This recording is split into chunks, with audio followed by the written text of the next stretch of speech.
In a small room with yellow floral wallpaper stood two people, a short woman with gray hair and hard features. She had an eagle nose and thin lips.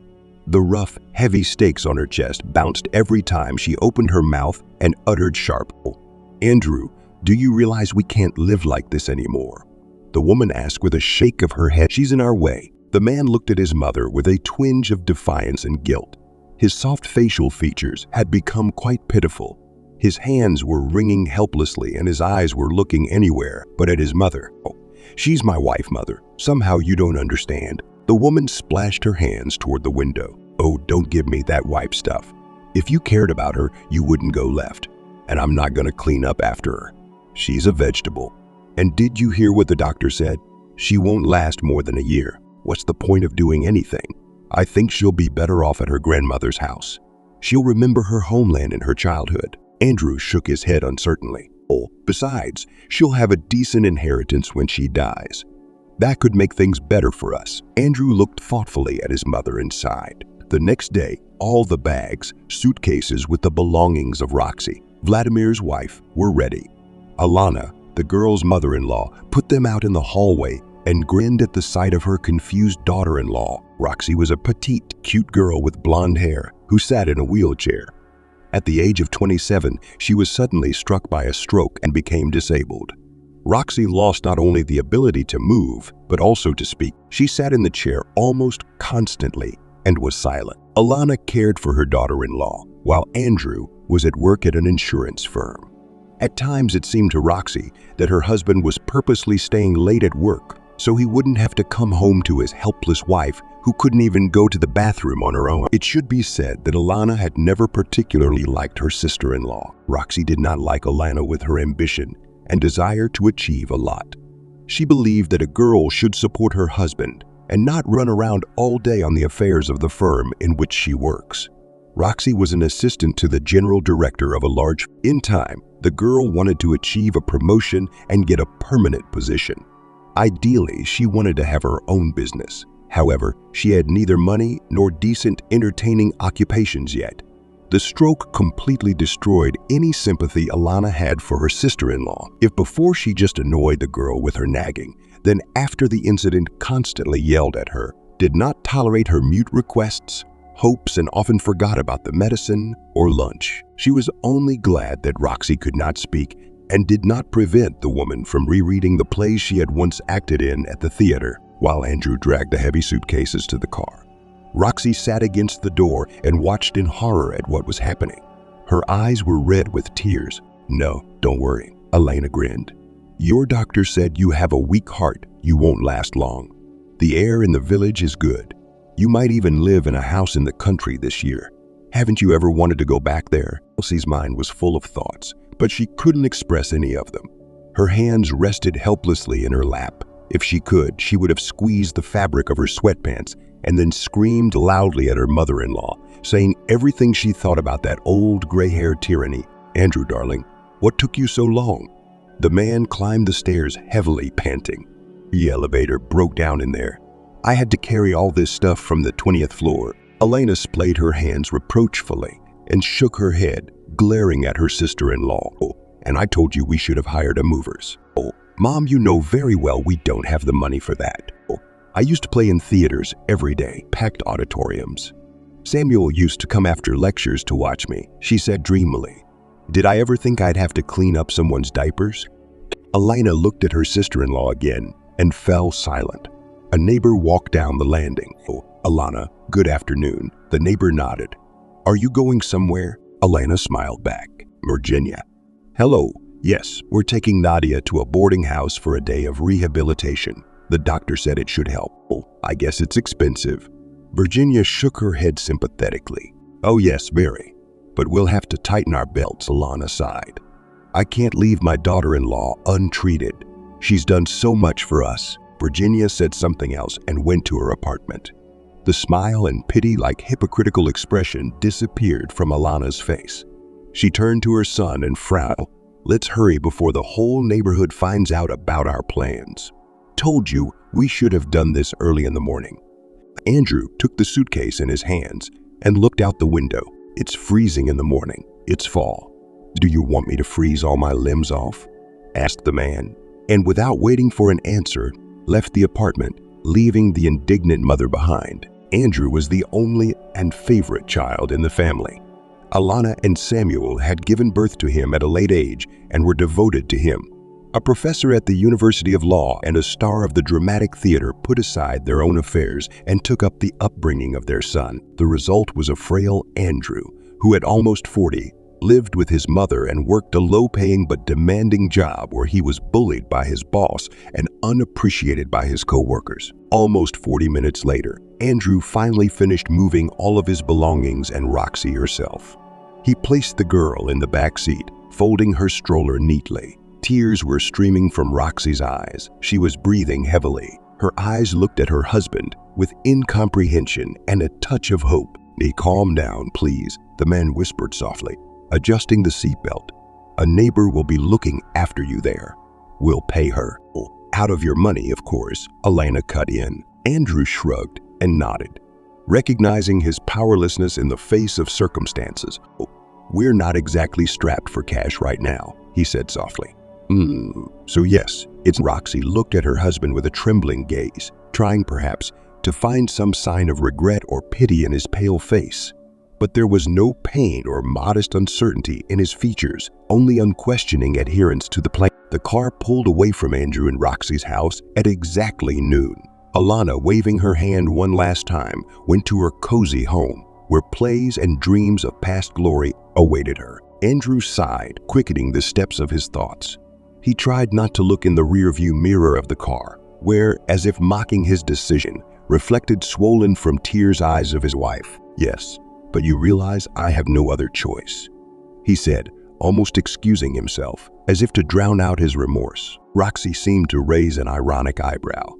But when Andrew questioned his eyes and wiped his glasses, he saw only a silent shadow of his former self. His wife. "My mom's trying to make things better for us," he continued. "She's right. I can't take care of you all the time.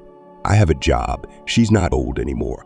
You'll have a nurse in the village. You'll be in your grandmother's house, which you always remembered with warmth." His words dissolved into the silence of the car, and he could no longer bear to meet Roxy's gaze. His soul felt like it was shrinking, sensing the mute accusation coming from his wife. The drive to the village was a long one. The place they were traveling to was a forgotten wilderness with a few huts, a hardware store, and an abandoned infirmary that deprived the locals of their already limited options for help. Finally, a cabin, seemingly livable from the outside, greeted the travelers with its cozy-looking antiquity and a canopy of fresh flowers on the windowsill. It was here, in this detached corner of the world, that Roxy was to spend an unknown amount of time, cut off from her former life, her dreams and desires, let go by those she loved and trusted. The garden seemed like a mysterious maze of age-old trees and tall grass, giving the impression that time had stopped here or flowed in entirely different dimensions. In front of the window lay an old bench surrounded by thickets. As Andrew unloaded Roxy from the car, she watched the figure outside the house motionlessly. Her gaze tried to make out who it was, but due to the distance she was unable to do so. Sharon," Andrew shouted. The bench was brought to life by the woman. Struggling to regain consciousness from her suddenly interrupted sleep, she swung her arms and, overcoming her grogginess, went to open the wicket to her new charges. Her face seemed broodingly clear through the wrinkles and bruises. Her hair was tangled, a crack gaping on her lip. Sharon's clothes were losing the battle against the relentless winds and cold of the fall day. In a yellow tank top and short rhinestone pants, she appeared before Roxy in all her Andrew, Sharon shrieked. Are you so early?" Andrew met Roxy's gaze with a mixture of embarrassment and regret. "Oh, it's Sharon," he said, trying to inject some confidence into his voice. "Your nurse. She'll be looking after you." If Roxy could have put her emotions into words, she might have raised a storm of indignation. But all she was left with was a look full of unspoken words. Andrew, meanwhile, was unloading the car, holding out an envelope to Sharon, presumably containing a cash reward, and finally turning to Roxy. "Roxy, what's the matter? Not happy?" He tried to find a hint of happiness in her face, but his attempts were doomed. "This is your childhood home. There's fresh air, there'll be care, everything's just right. She could have named a million things that would have made her happy. But instead, Roxy just stared at Andrew, noting his every move and every word with a skeptical look. Andrew could feel her gaze, and though he tried to sound confident with his words, a worm of doubt lingered in his soul, a vivid reminder of his true feelings and inner conflict. His mother's words and the numbers on the card reminded Andrew to keep moving forward, even if it meant ignoring the quiet gnawing of conscience in the back of his mind. He got in his car, waved goodbye to his wife through the window, and, with a heavy heart, drove. A year later, Alana, looking at the calendar, bombarded Andrew with questions about why he had shown no interest in his wife's well-being all this time. Andrew, have you seriously never checked on Roxy once in all this time? What are you, some kind of fool? How do you know how she's doing without you? Her outrage knew no bounds. Andrew, tired after a day of work and watching TV, sighed heavily. Sharon calls me every week and tells me everything is fine. Every quarter I take her money. Who's Sharon anyway? The drunk you left to take care of your wife. Are you sure she's watching Roxy and not drinking on your dime? The mother's questions were filled with accusation. The conversation reached a climax when Andrew, sighing with veiled irritation, agreed to go check on his wife the next day, sacrificing his only day off. The sparks of frustration and recrimination that pierced this family quarrel were palpable, and the mother, unable to find common ground with her son, left him alone with his reflections. The dialogue and events framed by this acrimonious exchange no doubt caused Andrew to reflect on the consequences of his actions and the fact that somewhere far away, in a village forgotten by all, his wife lived amidst hopes and disappointments, waiting for the care and attention he may no longer have. Andrew, glancing at the dial and sighing at the duty ahead of him, set off. He was accompanied only by thoughts and silence, for the radio did not work, and only the sudden shouts of other drivers broke the silence. The feeling of a useless journey weighed on him, and submission to his mother's will seemed the only reason for such a trip. The journey was long, and when Andrew finally reached his wife's village, his path was almost blocked by a black car. However, the past misunderstanding on the road remained an unnecessary verbal entanglement, and the drivers continued on their way. As he approached Roxy's house, he felt a growing unease. The house and grounds seem abandoned, and Andrew can't understand how things could have gotten so overgrown. His anxious thoughts are interrupted by the bewilderment of the huge lock on the door. Roxy. Sharon, He called out, but there was only an echo of silence and a phone call to Sharon yielded no results. She didn't pick up, and Andrew began to feel the weight of responsibility. He realized that the situation was getting out of hand, and now he couldn't leave without finding out what was going on. Moving toward Sharon's house, he hoped to find answers to questions that seemed less far-fetched now than they had even yesterday morning. His footsteps quickened as he approached the neighboring house. His questions multiplied, his heart pounded, and his mind raced with speculation about his meeting with Sharon, and most importantly, about Roxy's condition. Andrew was beginning to realize the seriousness of the situation, and his mother's suspicions didn't seem so idle to him now. Sharon had never inspired his trust, but for some reason he had entrusted her with the care of his wife anyway. Stepping outside of Roxy's abandoned house, the man headed along the street to find Sharon's dwelling. Sharon's house looked even worse than Roxy's. The air inside was so saturated with a foul odor that Andrew could only take a cursory look around for finding none. He ran outside and took a deep breath, trying to get rid of the stuffy air. As he caught his breath, he saw a woman walking by, the full buckets in her hands indicating a recent visit to the well. "Excuse me, do you know where Roxy lives?" he asked, approaching her. The Peenin frowned. "Oh, she lived in that house." The stranger nodded toward Roxy's house. "And Sharon, that alcoholic who's supposed to be watching the house?" Andrew nodded affirmatively. The woman explained briefly, "Well, then she's probably at Fred's. At the end of the village lives, she buys moonshine from him." "And who are you?" "Never mind." Andrew dismissed her and asked, "Will you show me where Fred's house is?" "Well, why don't I show you?" She pointed the way. At Fred's house, Sharon was indeed involved in a yellowish drink, but Andrew, wasting no time, grabbed her and dragged her outside. "Where's Roxy?" he asked impatiently. Oh, who? Sharon pretended not to understand. My wife. Where's the alky? He said more sharply. Oh, that Roxy, Sharon said calmly. She lives not far from here. Show me, Andrew ordered. Sharon grinned for a moment and then relaxed and demanded, what's in it for me? We're annoyed. Andrew pulled several bills out of his wallet and silently handed them to Sharon. She quickly counted the money and nodded, then slipped out of his arms and flew back to Fred's house. She returned without the money, but with a large bottle of yellow drink. Let's go. Sharon waved her hand, leading him forward, trying to stay on his feet. Andrew followed Sharon, thinking about the possibility of getting lost in this confusing path. It seemed to him that Sharon was purposely leading him down intricate paths in preparation for an outing. However, the roof of an unknown luxurious building appeared in the distance.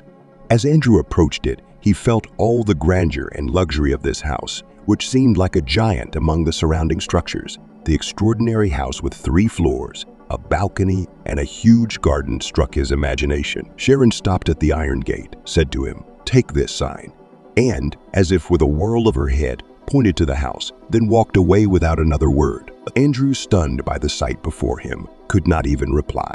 He rang the bell, and a cheerful voice came from the house. "Martin, what are you doing home so early?" Andrew, sensing the familiarity in that sound, interjected, dumbfounded. "Roxy." After a moment of silence, a deep sigh was heard, and a voice answered, "Andrew, come in." When the door opened, Andrew found himself in a beautiful garden with brightly colored flower beds along the edges of the path. He advanced cautiously, experiencing more and more excitement. His wife met him on the threshold, her light beige outfit and shawl adding to her charm. Her gaze was calm, impenetrable, as if there was a mask hiding behind her face. "I already thought you wouldn't show up," she mouthed with a chuckle, inviting Andrew into the house. Andrew, at a loss for words from all he had seen and heard, followed her in. Inside, the house was decorated very simply, but with exquisite taste. Every detail of the interior, every color, and every object harmonized with each other, creating walking past the open door of the study. Roxy reassured him. "Oh, don't look in there. We've been a mess of paperwork lately. We need to get a better handle on it." Andrew, unable to understand how this house could exist or how his wife could look so good after all the hardships she had been through, only shifted his gaze to Roxy, who seemed even more beautiful than ever. Her white face shone with a healthy blush. Her scarlet lips were adorned with gloss. Her eyes were lightly lined. Everything was measured and flawless. But it seemed to Andrew that he had never seen such beauty before. She ushered him into a large room lined with couches and armchairs and announced, "I'll make some tea now and we'll talk." Left alone, Andrew sat on an armchair, taking in the coziness and harmony of the room. Paintings, sofas, flowers, carpets, it all seemed to him a miracle. The man even pinched himself to make sure that what was happening was real. He couldn't believe that his wife, whom he had left for dead, had suddenly turned into this ravishing beauty. A couple minutes later, Roxy returned with a large tray with cups of tea on it. She held out one cup to Andrew and took the other herself, sitting down carefully across from him. "Didn't expect it," she asked quietly. Andrew only shook his head. In response to his silence, Roxy continued, "I didn't expect my beloved husband to send me to die for money either. And I thought, keep your meaningless excuses to yourself." She asked when Andrew tried to object. "I know all about you, darling. You're too bad at hiding the truth. It's all about my inheritance. When my grandmothers came to me from Germany, I was overjoyed, imagining our life together. But then I saw something that made me change my mind." What? Andrew stammered. He held the cup of tea tightly, feeling no bitterness and looking tensely at his wife for answers. "Oh, you remember my friend, Hannah. We worked at the firm together," Roxy continued. Andrew nodded, straining his memory. "She's the one who advised me to change my life a year and a half ago." Roxy for a moment plunged into the memory of Hannah, tall and statuesque, who grinningly offered her a cheek after successfully completed negotiations in a small restaurant. Hannah, instilling a small amount of skepticism into her voice, continued the conversation. "Andrew will be really happy. But what about you? Are you sure it will bring you happiness? Have you ever wondered what you're going to do with that amount of money and property?" Roxy smiled. and her eyes lit up with a slight fire. Of course, I dream of improving our lives, and not only for my own well-being, but also to help others. I've always wanted to start a charity to help orphans. Maybe now I can make it happen. Hannah looked at Roxy with a new respect. Until now, she had seen Roxy as a caring wife and mother, but now she saw a woman with a big heart and great ambition. You're right, Roxy. It's honorable. But remember, money doesn't always bring happiness. It can change relationships with loved ones, cause envy and misunderstanding. From Elsie nodded, realizing the complexity of the situation. I understand the risks, but I also believe that if this inheritance is managed properly, it can benefit many. For that, it's worth the risk. Ina, still somewhat perplexed, but now also with some admiration, raised her glass. To your dreams, Roxy. And here's to making them come true. Just be careful. The girls touched glasses, and in that moment Roxy felt the excitement and anticipation of the new life that lay ahead of her. She knew that difficult challenges lay ahead, but now, armed with her friends' support and new perspectives, she was ready to face them head-on. Hannah was Roxy's co-worker. She worked at the firm with Roxy, was a few years older than her, and was the head of the department.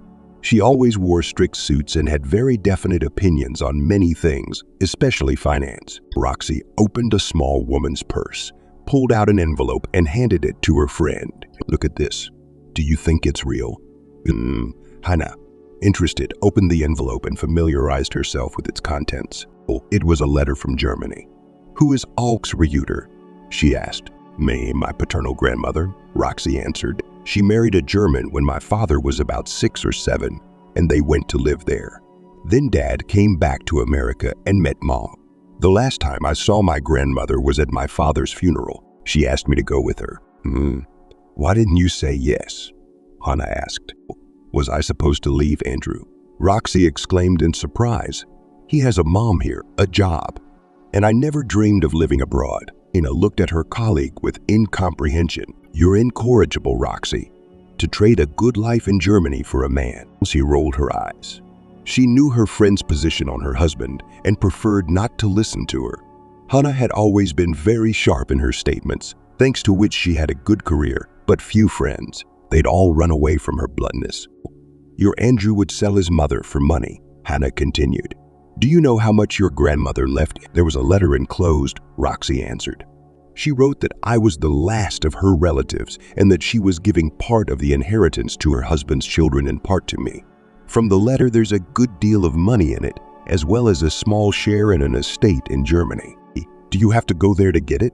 Anna asked. There are instructions on what to do. You can accept the inheritance in America. The notary will come here himself, Roxy explained. A waiter came up to them and brought them food. The girls ordered a salad and a glass of wine. I can imagine how happy Andrew will be, Roxy continued. He's always dreamed of money and his own business, and you've dreamed too.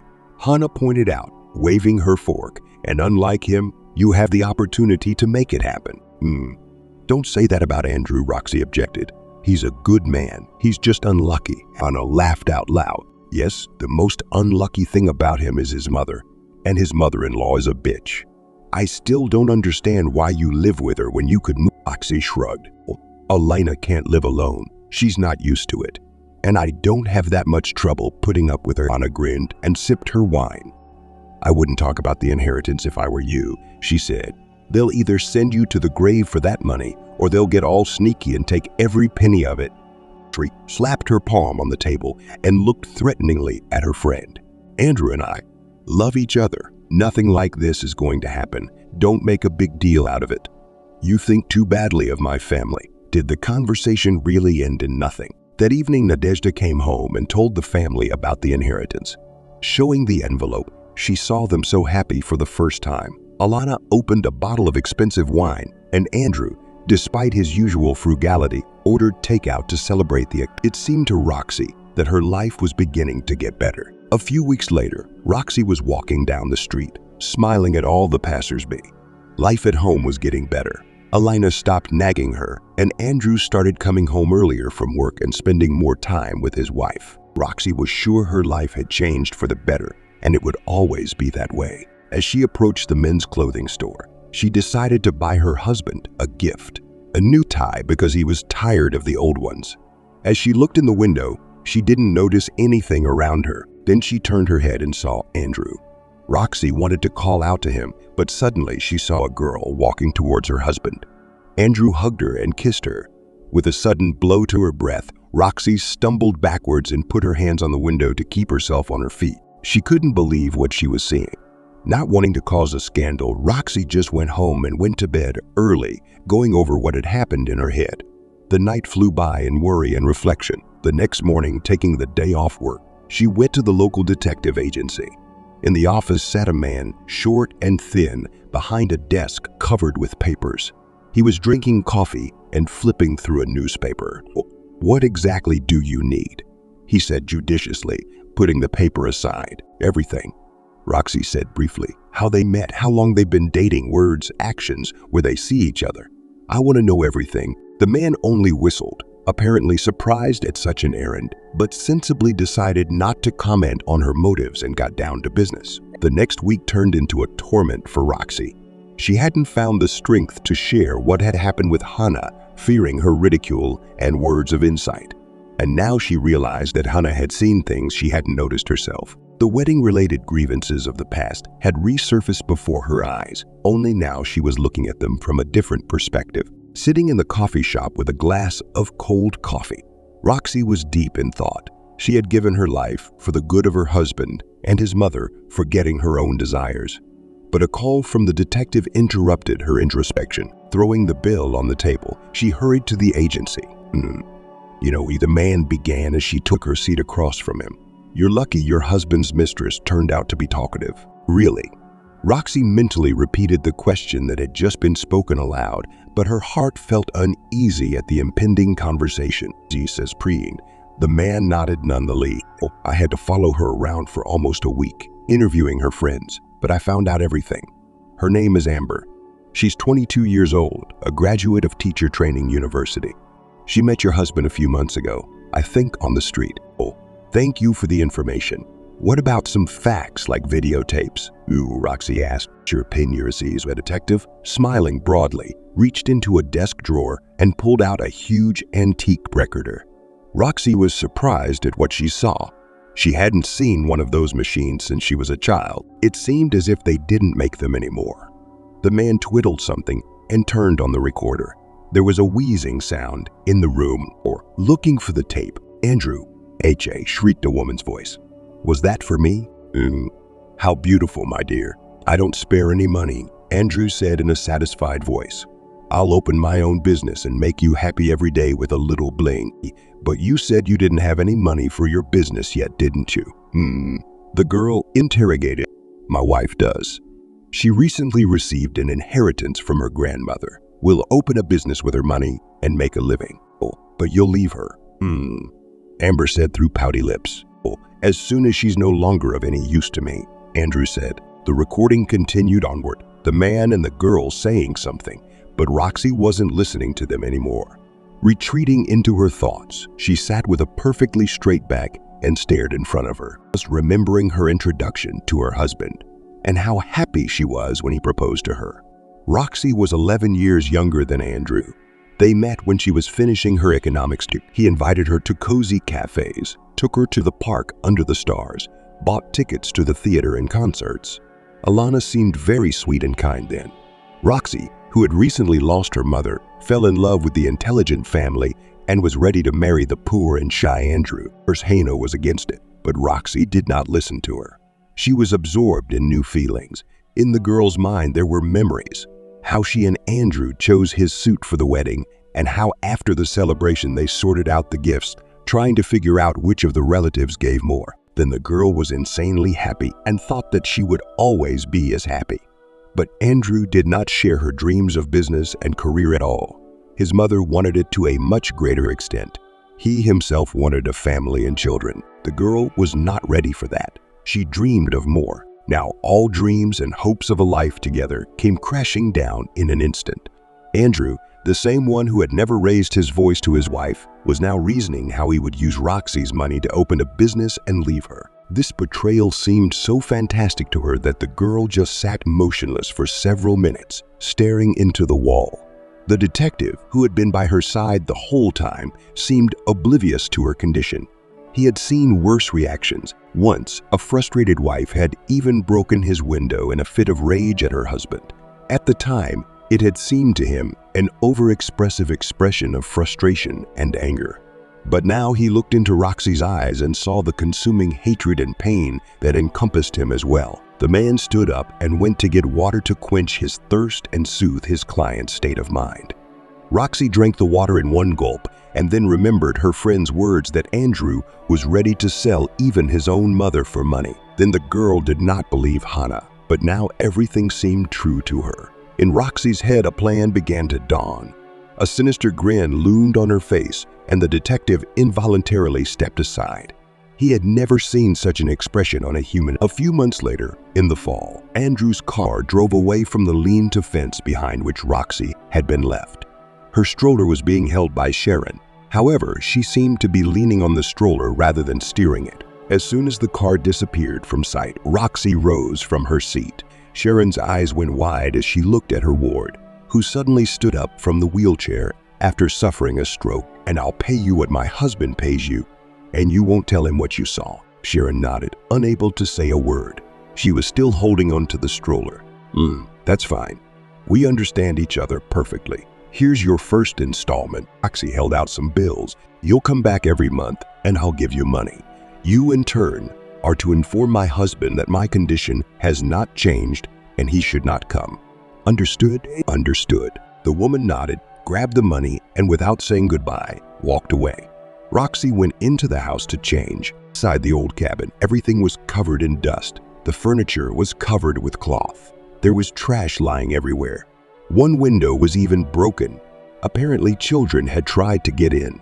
Roxy walked over to the old red couch, threw the fabric off of it, and sat down tiredly. A dust cloud rose up around her. The girl pulled her cell phone out of her pocket, which Elena had been lucky enough not to find, and dialed the only number she could trust. "AC, come over. Everything happened exactly as you said it would." "Yeah, I'm at the farmhouse." She ended the call and stared into space. The thoughts in her head alternated chaotically. She thought of everything and nothing at the same time. An hour and a half later, when Roxy had cleaned the house, changed clothes, and prepared food, the door opened. A tall girl in a blue suit walked in with a small bag in her hands. "I don't like your scrambled eggs," Hannah grinned, glancing at the dirty old skillet, which was covered with a layer of grease so thick it was probably impossible to clean. "It's a good thing you brought wine. Without it, I definitely wouldn't have been able to survive the day." Hannah looked around the room and nodded as if agreeing with her thoughts. Then her gaze stopped on a package of diapers, and she shook her head incredulously. "You've been living in that for 3 weeks. God, it's unbearable." "Yeah, it's hard to disagree with that. Oh, but you know what stressed me out the most?" Roxy asked, pulling dishes out of the cabinets. Checking the tables and arranging the food containers, waited for her to continue. "Alana changed my diapers so many times a day. She didn't even seem to notice that I only went to the bathroom once a day. She was so engrossed in reading her novels that she didn't hear me get up and walk around the house." Hannah laughed. "Leaving the house for a few days, she would definitely not notice anything. The main thing is to put a photo album next to her. That's for sure." Roxy sighed, sitting down at the table.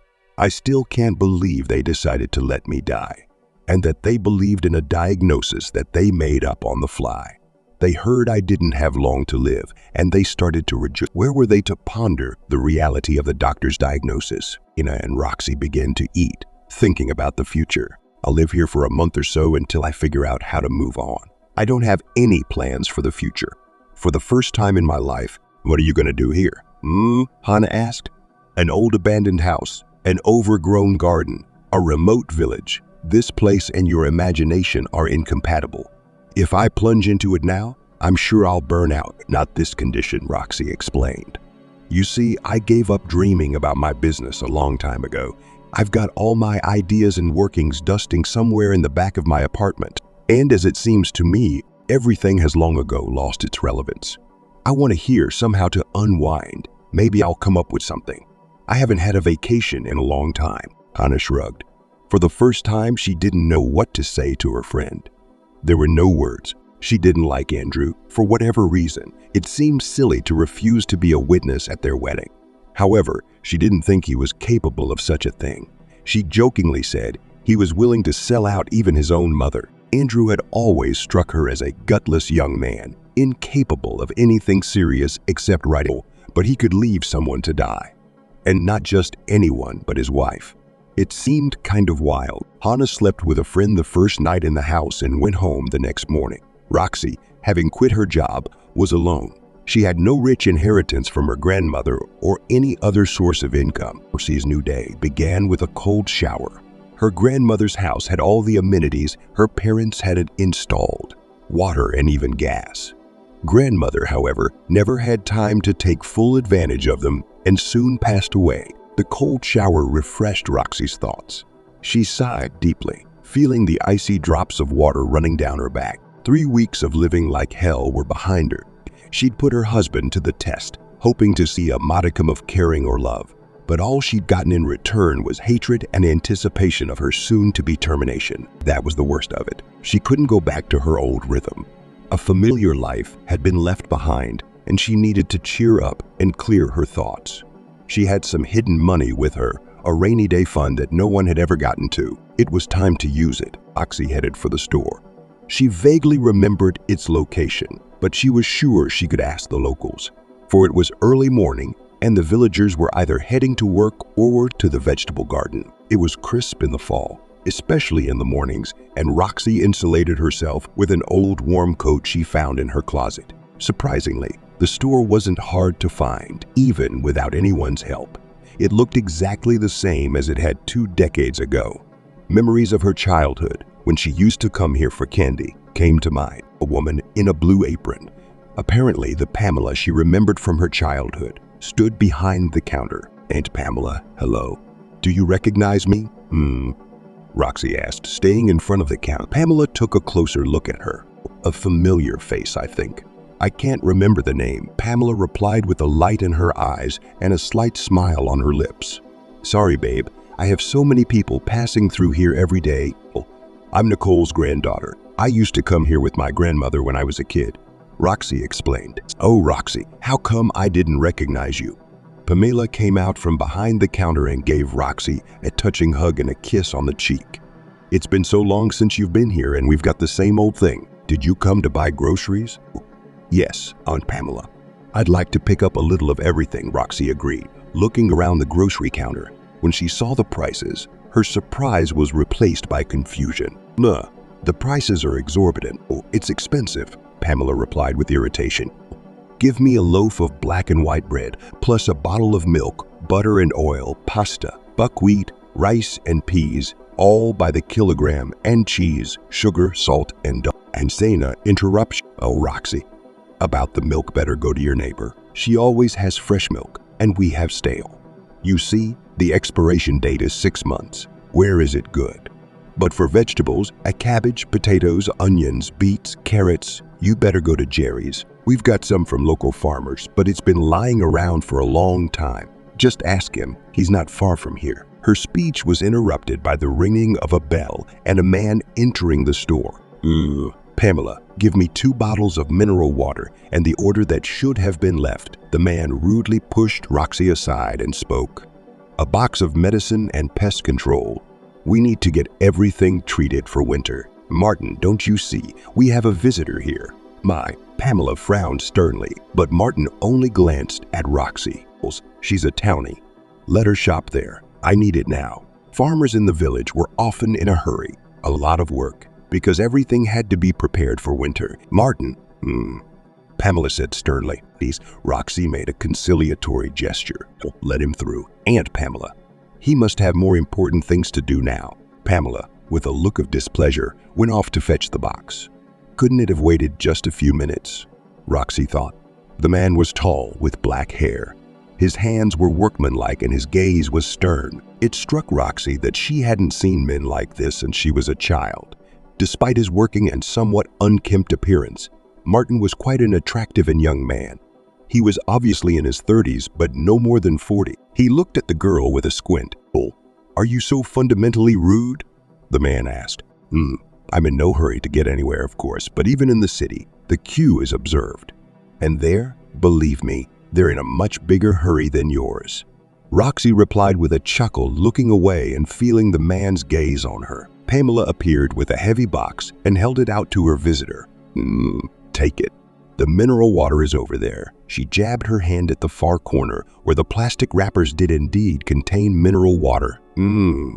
You'll give it back later, okay?" Martin nodded, grabbed 2 bottles of water, and left the store without saying goodbye. Who's that?" Roxy asked Pamela. The woman shook her hands and headed for the cereal shelf. "Mike, farmers local.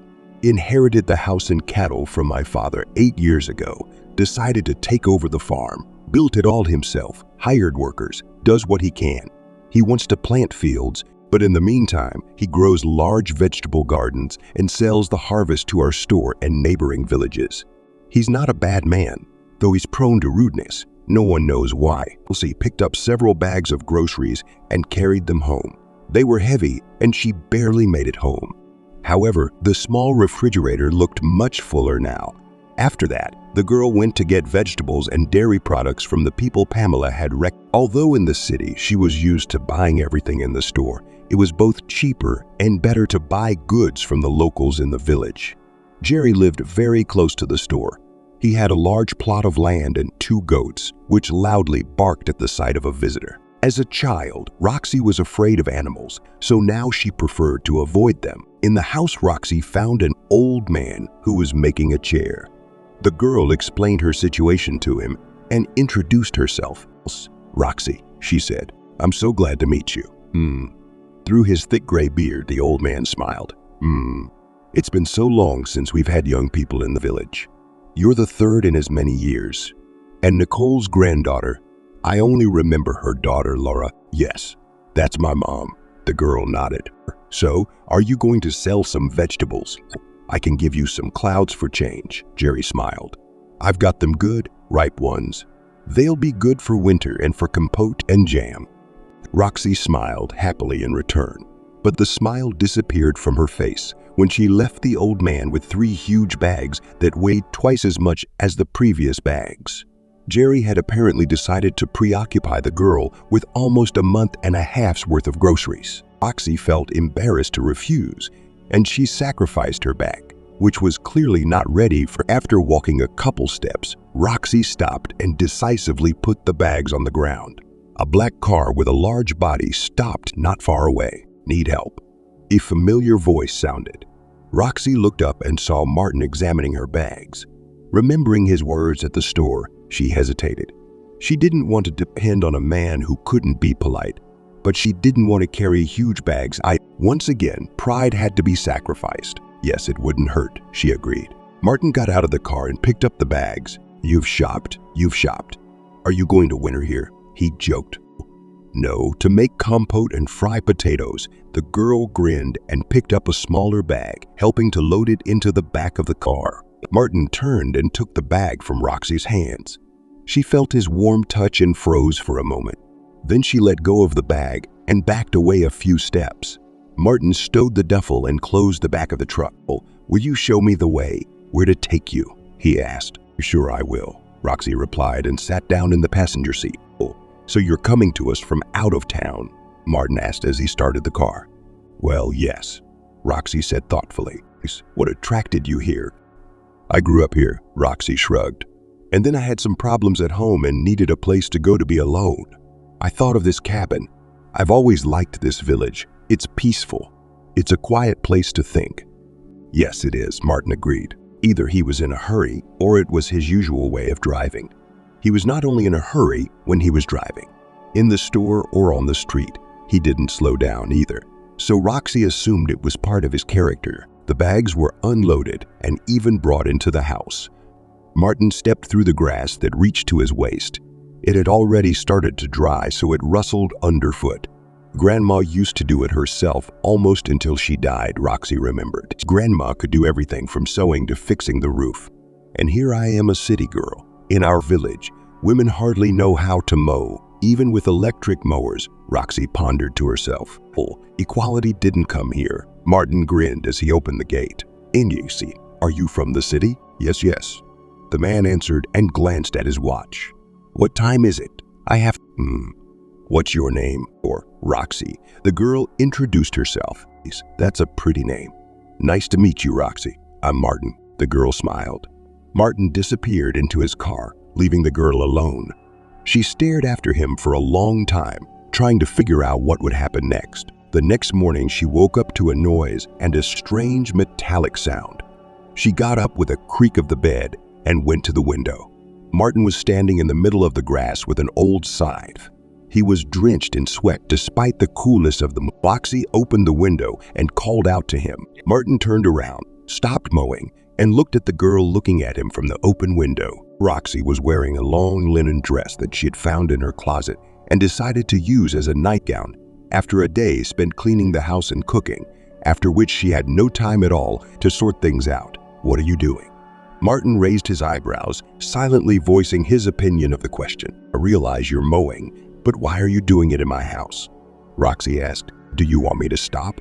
Martin looked at her caustically. Roxy shook her head and closed the window, wanting to end the conversation after realizing the man's gaze on her.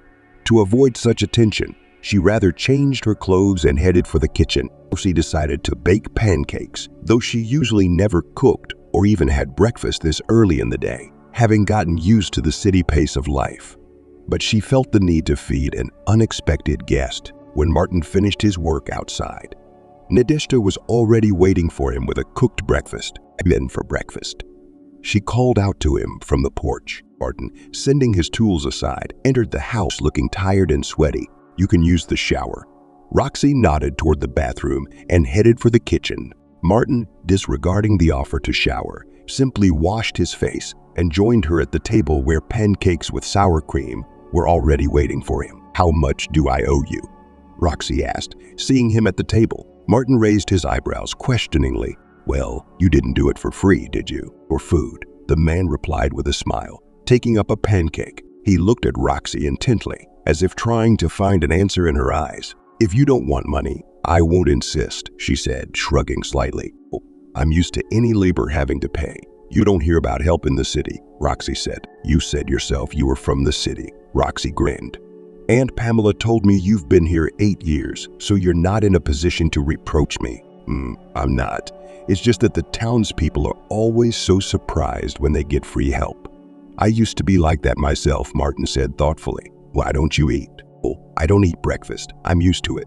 I go to work early. I have a snack at work," Roxy said. "Oh, and where did you work?" Martin asked interestedly, tilting his head to the side. "Assistant to the general manager of the firm," she answered. Martin whistled approvingly and smiled. "Oh, I'm surprised to see you here." He nodded delicately toward the house with the shabby wallpaper. "Oh, see, don't think I didn't shovel money in." "But I liked the work," Roxy said. "I dreamed of more.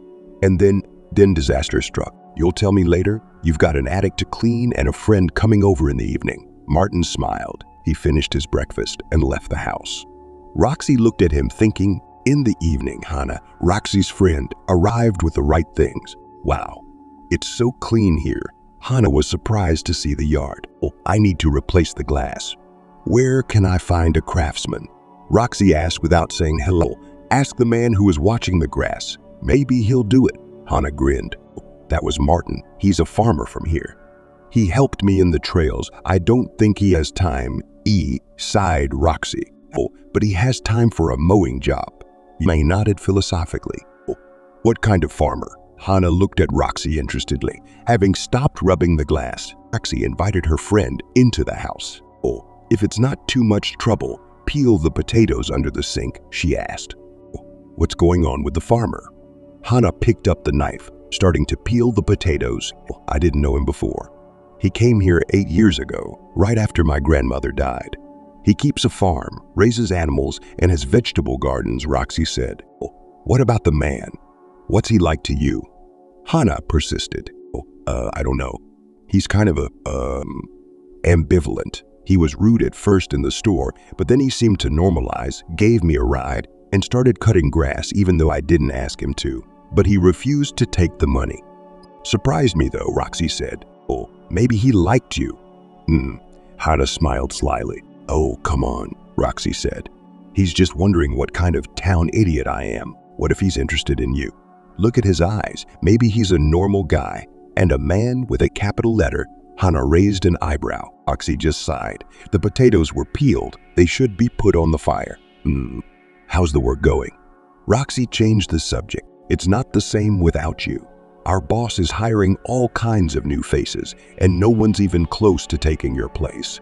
Without you, it's all down the drain. He's lost life and the village went on as usual. Roxy had been here for a month already. She was slowly settling into the house, coming to terms with the peace. But that tranquility is her burden. Work.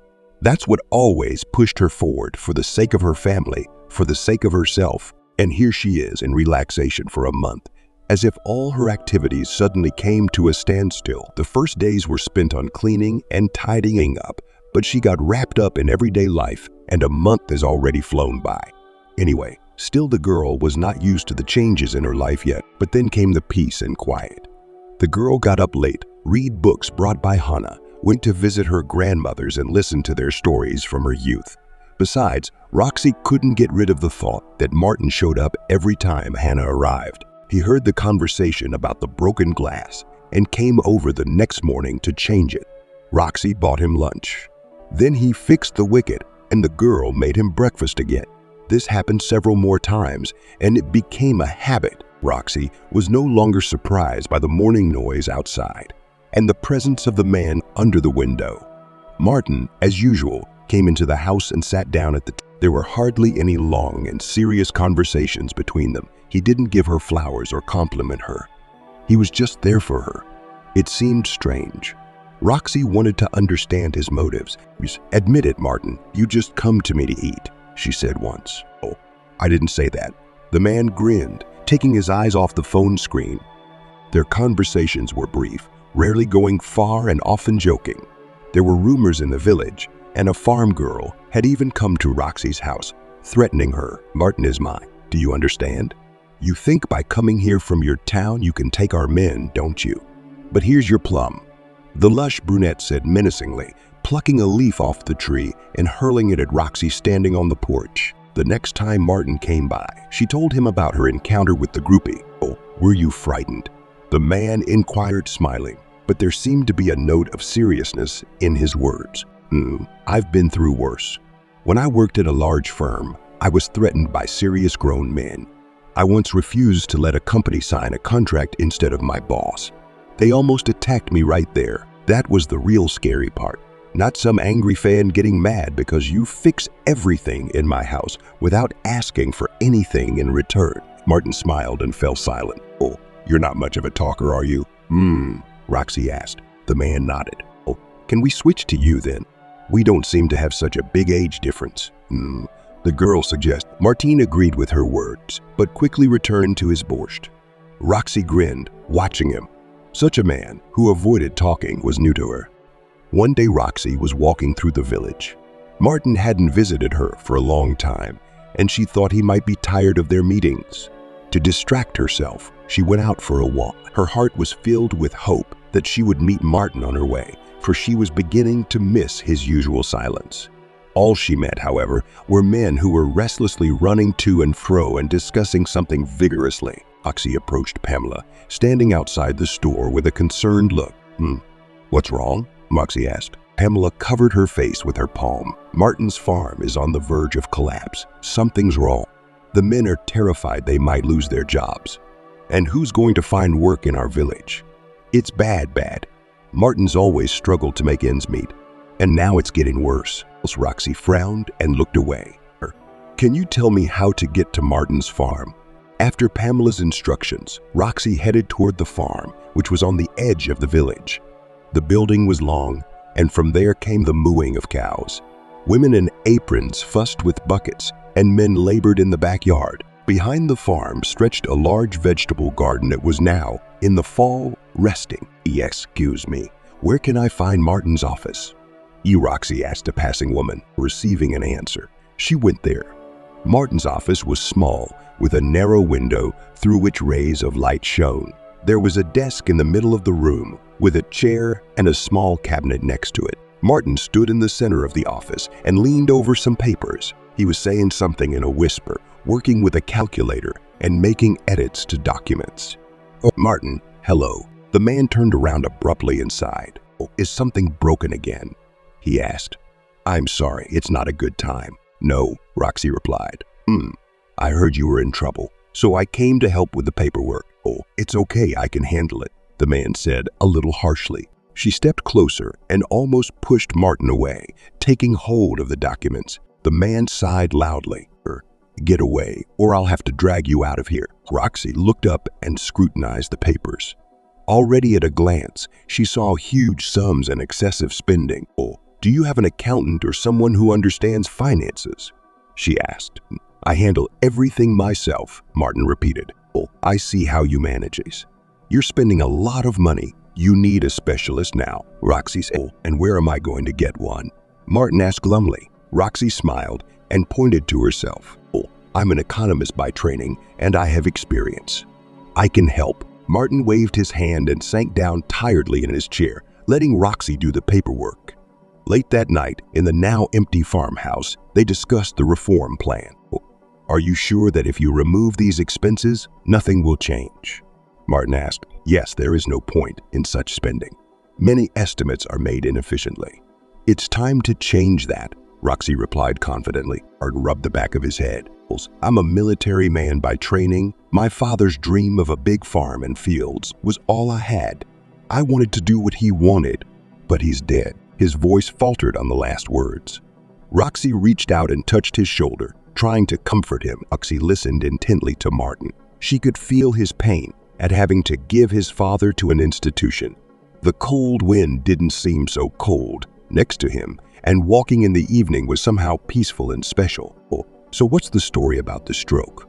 Martin asked suddenly, unexpectedly to herself. Roxy froze for a moment at the suddenness of the question, but then decided it was time to share her past. She began to talk about her life, how she and Hannah had developed a plan together, and how indifferent those she had once considered close to her seemed.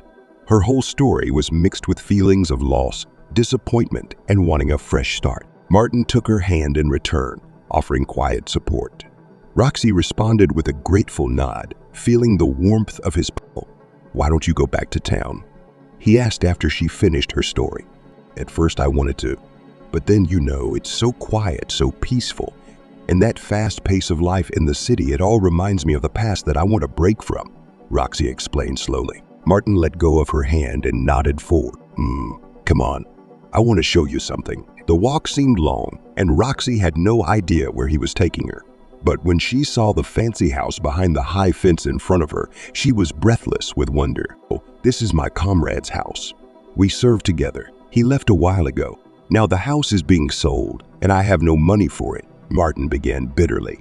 "I want to keep it, but I'm afraid that they'll tear it down and build something here that I don't need." Martin's eyes were filled with affection for the place, and Roxy understood his feelings. For she herself was anxious to find a place where she could start a new life. Roxy, holding the documents, opened the door of the office where Nikolai was sitting immersed in his work.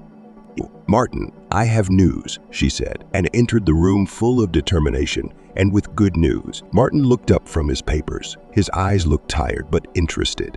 Standing at the threshold of the office, Roxy felt exactly like someone who was bringing long-awaited change. She approached the desk feeling inspired and confident. "What equipment is being brought in today?" Martin asked, taking his eyes off the paperwork for a moment and turning the conversation to business. "That's not the only thing I wanted to tell you about," Roxy replied with obvious anticipation. "But let's talk about the equipment first. We'll have to check everything and put it into operation." She put the papers on the table and smiled slightly. "The work and time you've put into the farm is starting to pay off. We're on the right track, and I want to help with your friend's house." Martin raised an eyebrow, surprised by the last sentence. What do you mean?" Roxy sighed and said cheerfully, "I sold my house in town. The money I got will allow us to buy this house back. I believe in us, that we can create something really worthwhile, not just a farm, but a home where each of us can find our place." Martin's face lit up.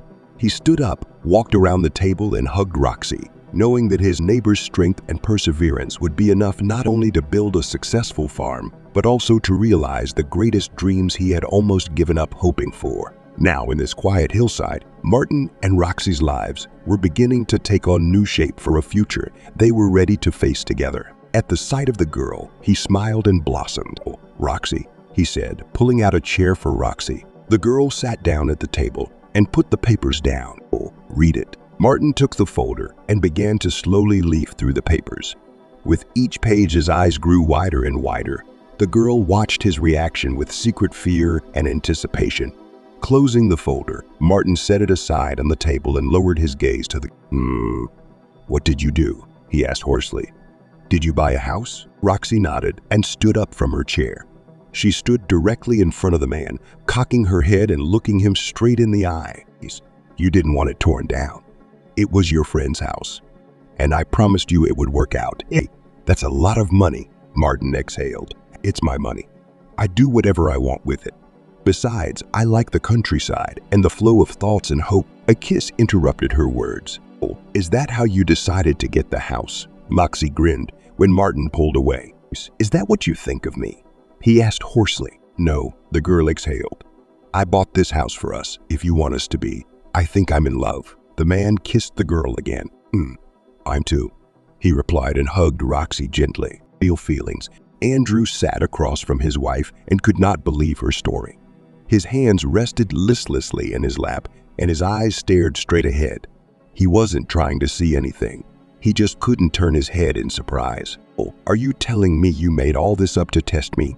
Roxy looked at him sadly and drank her tea. There was a knock on the door. Hannah walked in wearing a tight blue dress. She looked directly at Andrew and grinned. "So, did you tell him everything?" "I wish I could have seen his face."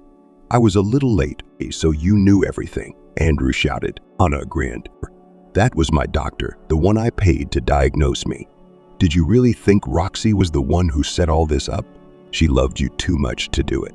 And here you were, breaking her heart, deciding you could treat her like garbage." Andrew pressed his lips together. "You don't know anything." "Roxy, I love you, Roxy." Roxy raised her eyebrows and grinned. What? Amber doesn't suit you anymore, or couldn't wait for you to open your business and shower her with gifts." Andrew opened his mouth to object to something, but stopped talking at the last moment, realizing that excuses were pointless. "Oh, but how dare you play such a trick on us with Mom?" Andrew asked. "She was so upset when she found out you were sick." Hannah and Roxy looked at each other and laughed. Elena ran ahead of everyone and shouted with joy that her sister-in-law was sick and would soon give up her skates. "She was looking forward to my inheritance more than you." Andrew considered the house and then smiled broadly. "You bought and earned it all during your marriage to me." Hannah frowned, realizing what her friend's husband was getting at. She wanted to contradict him, but he opened his mouth again. "May, since you acquired this during your marriage to me, half of the property is mine." Hannah was a lawyer. She knew the law and how these situations usually ended. Roxy got up from her chair and looked angrily at her husband, wanting to tell him what she thought of him. But at that moment, the door opened and the man from under Andrew's slashes walked in. "Hello, Martin." Anna nodded and whispered something in the man's ear. The man turned around to Andrew with a very serious and furious face. It seemed almost impossible to stop him. He was moving towards Andrew. The man started backing away because of fear, looking for a way out. "If you idiot decide to threaten Roxy, I'll give you such a sweet life." Martin said harshly, grabbing Andrew by the scruff of his neck, threw him out of the room. Hannah, Roxy, and Martin heard the front door slam. Andrew was walking away from the house with a quick step. "Why did you let him in?" Martin asked Roxy, coming closer to her and hugging her from behind. In front of him, she held herself, not wanting to show weakness. But everyone in the room knew how hard she had been through her husband's betrayal. She stood with her head bowed low, holding back the impulse to cry. "I should have told him everything," she said. "I should have seen his face when he realized that my inheritance was gone." "Did it make you feel better?" Hannah asked. Roxy nodded and tangled herself more tightly in Martin's strong and secure embrace. "I'll file for divorce tomorrow." Despite Martin's threats, Andrew decided to file for a divorce with division of property.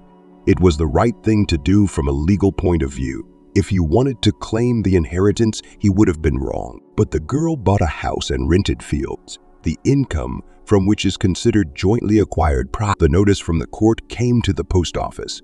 Martin brought it with the rest of the documents and gloomily handed it to the girl.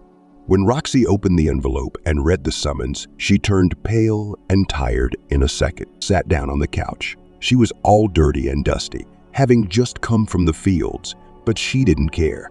She didn't think Andrew would actually sue to divide the property.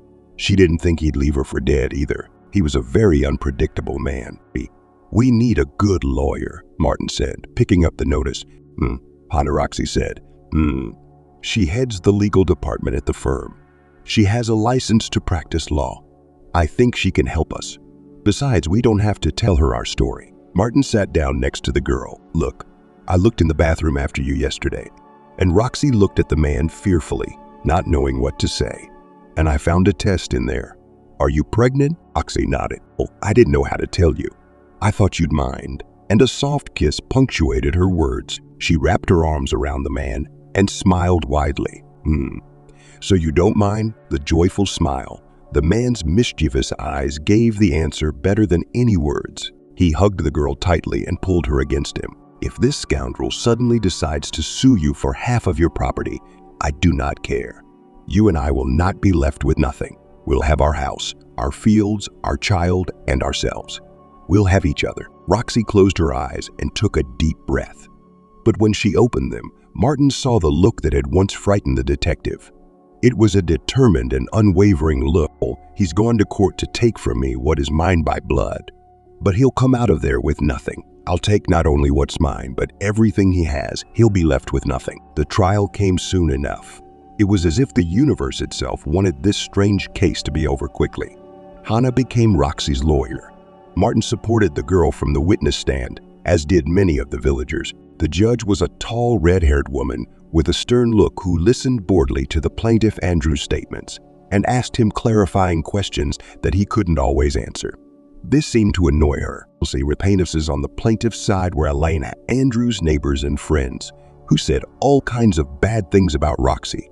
Alana, as if for the last time, turned on all her drama.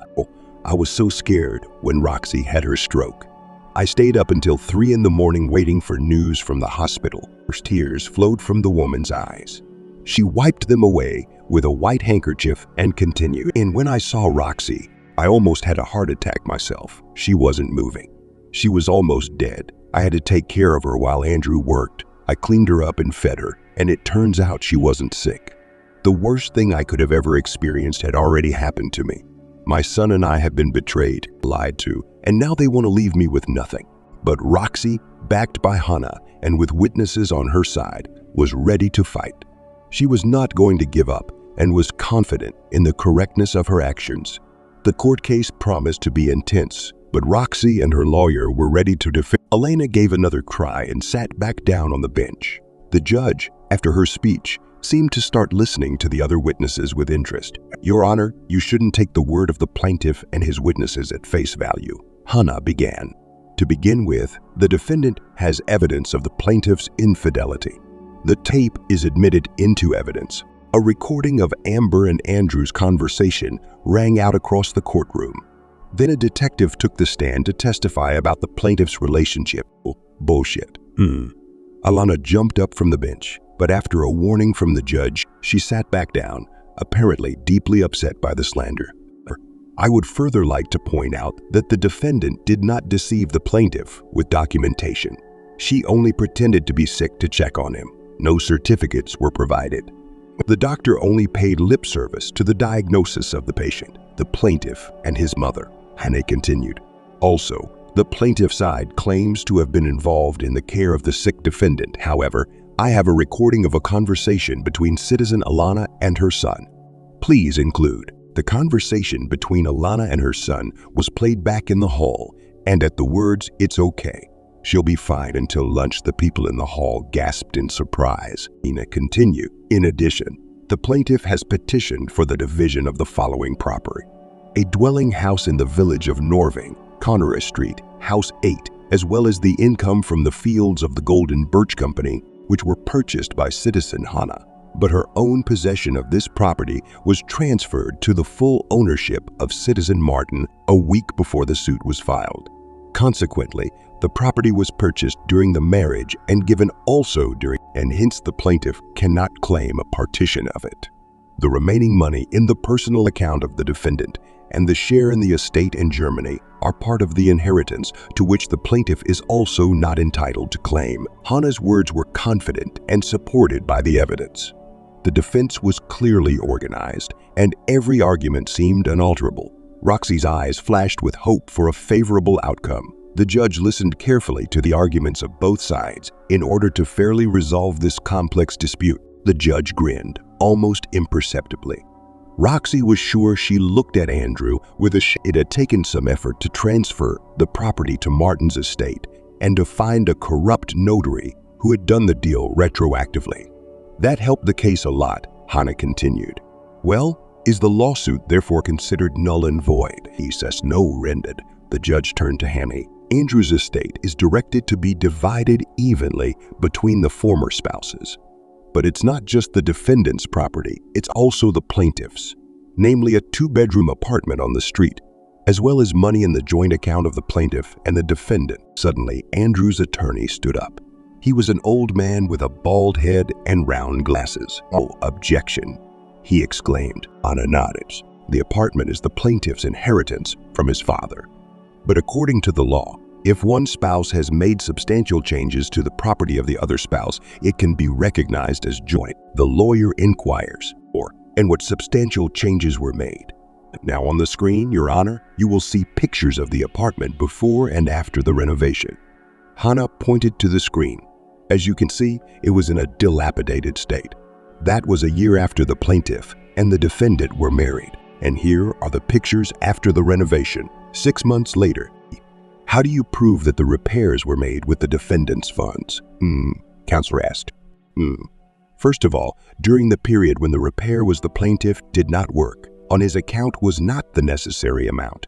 In addition, there is the testimony of the foreman of the team that made the repairs. The contract was made on behalf of the defendant. The lawyers continued to argue, called witnesses, tried to prove their case.